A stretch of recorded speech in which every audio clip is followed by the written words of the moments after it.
Anin Buju band members, today is Monday, July 20th. And if you happen to hear any background noise, that's a crane.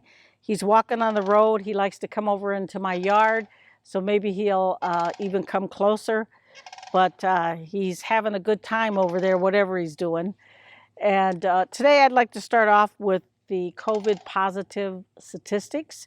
Aiken County, 19. Crow Wing, 128.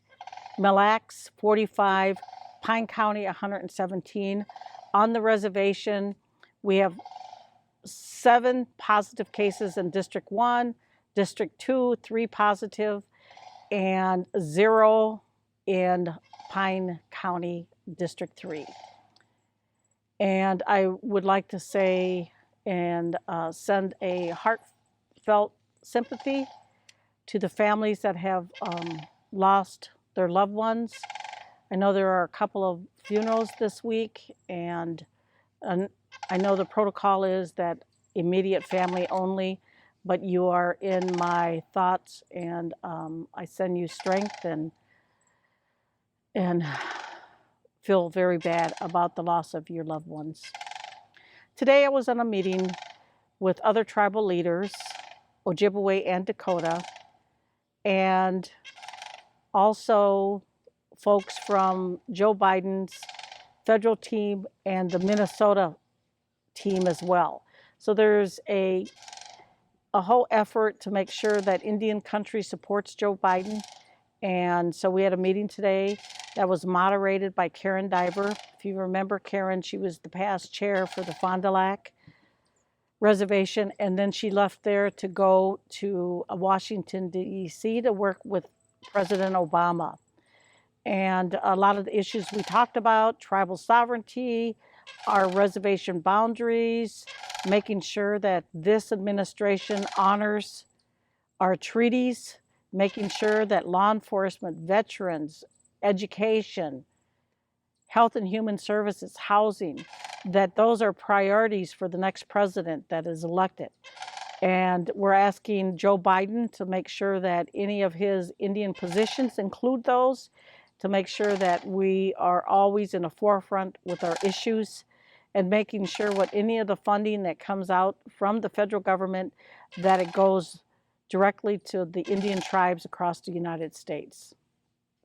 Also, I held a cabinet meeting today and various updates.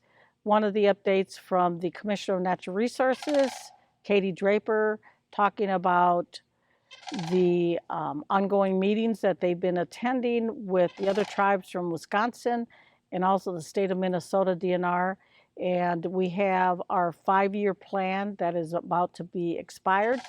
And so they're working on a new plan. Also, the update is from the fishing quota that we have enough left of the quota for band members to fish in the fall for walleye. So that's good news, that knowing that we will still be able to harvest fish for what we need it for as well. And a lot of discussions about the local resort owners, that how rough it is for them because of the lack of walleye and how it impacts them economically. And one of the things I think we don't talk about enough is there's many, many varieties of fish in Mille.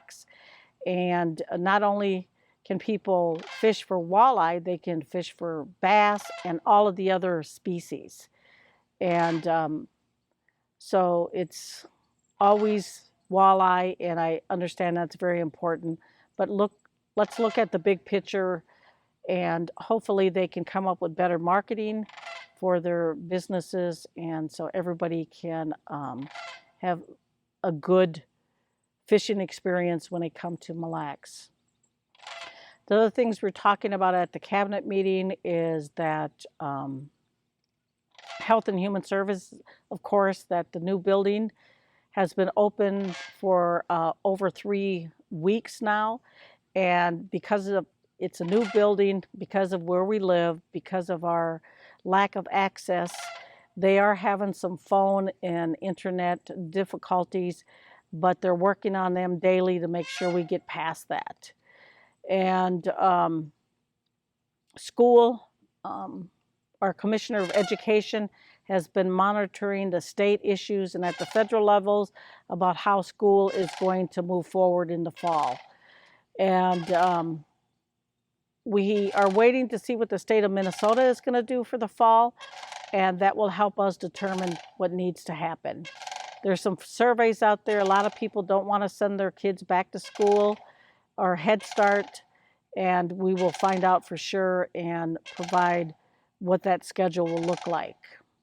Housing, they offered and spoke to almost 20 band members to allocate housing for them, and that's moving forward as well.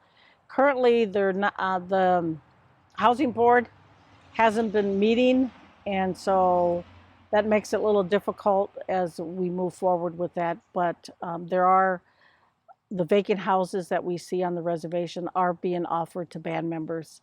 So hopefully, if you're on the list, that you make it to the top and you're offered one of the houses as well. With that, I'd like to say have a good evening, and we'll talk to you soon. Miigwech.